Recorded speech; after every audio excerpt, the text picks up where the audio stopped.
जय Hind. Republic day के दिन आप लोगों को बहुत इंपॉर्टेंट चीज बताना चाहता हूँ। एक छोटा सा डिफरेंस हम लोग को समझना पड़ेगा। जब भारत स्वतंत्र हो चुका था 1947 15 अगस्त को, तो फिर ये रिपब्लिक डे मनाने का क्या मतलब था और ये 26 जनवरी 1950 को रिपब्लिक डे क्यों मनाया गया, मैं आपको बताना चाहता हूं। स्वतंत्रता का मतलब ये होता है कि मैं स्वतंत्र हो गया, मेरा देश स्वतंत्र हो गया, हमारे पास आगे जो भी करना, अगला कदम उठाने की स्वतंत्रता है और इसमें कोई हमको दबाव नहीं बना सकता, बाहर का कोई व्यक्ति आ नहीं सकता। ये स्वतंत्रता के लिए हमने 200 साल मेहनत की है और उसके बाद स्वतंत्रता आई। लेकिन उसके तुरंत बाद हम लोग को ये समझ में आया, केवल स्वतंत्रता हम लोग को जिता नहीं सकती, हम लोग को बड़ा बना नहीं सकती। उसी समय हमारे देश के सबसे ज्यादा बुद्धिमान लोगों ने मिलकर ये डिसाइड किया कि बिना सिस्टम के कुछ नहीं हो सकता। तो हमारे देश को सिस्टम में अगर बांधना है, देश को अगर पब्लिक को रिपब्लिक बनाना है, क्योंकि पब्लिक तो हो चुका है, स्वतंत्रता है, पब्लिक है, लेकिन उसको रिपब्लिक बनाना है ताकि लोग एक नियम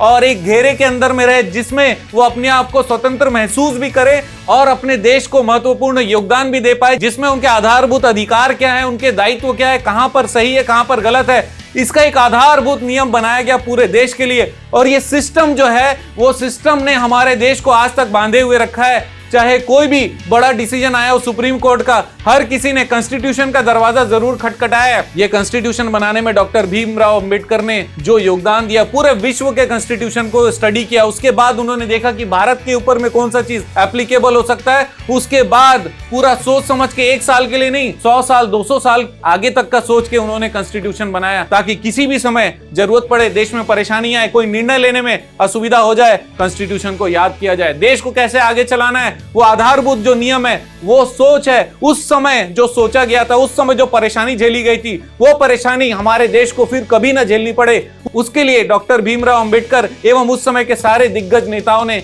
मिलकर एक सपना रचा और बोला कि भारत आगे ऐसे ही चलने वाला है। राज कोई और नहीं करेगा, पब्लिक राज करेगी और पब्लिक के पास में एक आधार रहेगा, वो है हमारा कॉन्स्टिट्यूशन।